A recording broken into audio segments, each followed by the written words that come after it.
సమస్య మా అన్న కుటుంబానికి సంబంధించింది. మా అన్నయ్యకు 3 ఆడపిల్లలు. అందరూ బాగా చదువుకున్నారు. పెళ్లిడికి వచ్చారు. సంబంధాలు వస్తున్నాయి. కానీ వాళ్ళకి ఒక్క సంబంధం కూడా నచ్చడం లేదు. అందరికీ ఏవో ఒక వంకలు పెడతారు. మొదటి నుండి అంతే. వాళ్ళు ఎక్కడికి రారు, ఎవరితోనూ కలవరు. వాళ్లకు సంబంధించిన విషయాలు ఎవరికీ తెలియడానికి ఇష్టపడరు. పెద్దమ్మాయికి ఇప్పటికే 32 ఏళ్లు వచ్చేశాయి. మా అన్నయ్యతో మేము ఎంతగా చెప్పినా మీ వదిన పిల్లలకు ఎవరూ నచ్చటం లేదు అంటున్నాడు. వాళ్ల ఫ్యామిలీకి మా బంధువుల్లోనే ఎవరూ నచ్చరు. పెళ్లిళ్లకు కూడా అదే ఆటంకం అయ్యేలా ఉంది. వాళ్ల యాటిట్యూడ్లో మార్పు రావాలంటే ఎలా అని అడుగుతున్నారు. మీరు అడిగిన ప్రశ్న మీ అన్నయ్య వాళ్ళ కుటుంబంతో పాటు ఈ లోకంలో ఇలాంటి వ్యక్తిత్వాలు అంటే ఇక్కడ మీరు పాయింట్అవుట్ చేసిన దాంట్లో 1-2 అనాలిసిస్లో ముఖ్యంగా ఇక్కడ మోస్ట్ లైక్లీ మీ వదినకు ఒక kind of temperamental personality problem ఉన్నట్టు కనబడుతుంది.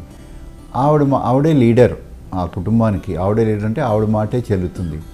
ఆవిడ మాటే అందరూ వింటారు. ఇటు మీ అన్నయ్య గారు కూడా మీకు ఒకవేళ ఆయన చెప్పుకున్న బాధల వల్ల మీకు అర్థమైన దాన్ని బట్టి నేను చెప్పినా కూడా వదిన నా మాట వినట్లేదు, వదిన పిల్లలు నా మాట వినట్లేదు అని అంటూ మీరు 2-3 ముఖ్యమైన విషయాలు చెప్పారు. ఒకటి పెద్దమ్మాయికి ఆల్రెడీ 32 ఏళ్ళు వచ్చిందని.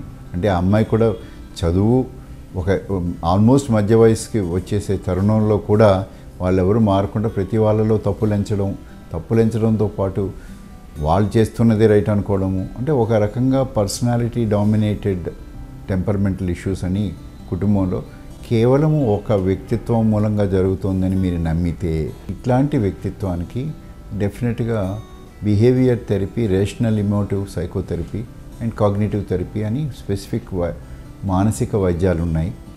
ఇందులో మొహమాట పడాల్సిందేం లేదు. మీరు ఎలాగా మీ కుటుంబానికి సేవ చేయడంతో పాటు సమాజ సేవ కూడా, ఎందుకంటే ఆ 3 పిల్లలు లేట్ అవుతున్న కొద్దీ ఇతర కష్టాలు కూడా వస్తాయి కాబట్టి బహుశా జంటగా మీ అన్న వదిలిని దగ్గరలో ఉన్న సైకాలజిస్ట్ కానీ సైకాట్రిస్ట్ని కానీ సంప్రదించమనండి. బహుశా మీకు మానసిక వేత్తలు అంటే క్లినికల్ సైకాలజిస్ట్ కానీ అయితే సైకాట్రిస్టులు కానీ ఓ ఫ్యూ సెషన్స్ ద్వారా అప్పుడప్పుడు ఇలాంటి తరుణంలో పిల్లలు కూడా డామినెంట్ తల్లిగారి మూలంగా తల్లిగారి మాట వినే తరుణం ఉంటే వాళ్ళకి కూడా ఒక ఫ్యామిలీ థెరపీ కానీ మెరైటల్ థెరపీ కానీ రెండూ కలిపి ఇవ్వడం కానీ జరుగుతూ ఉంటుంది.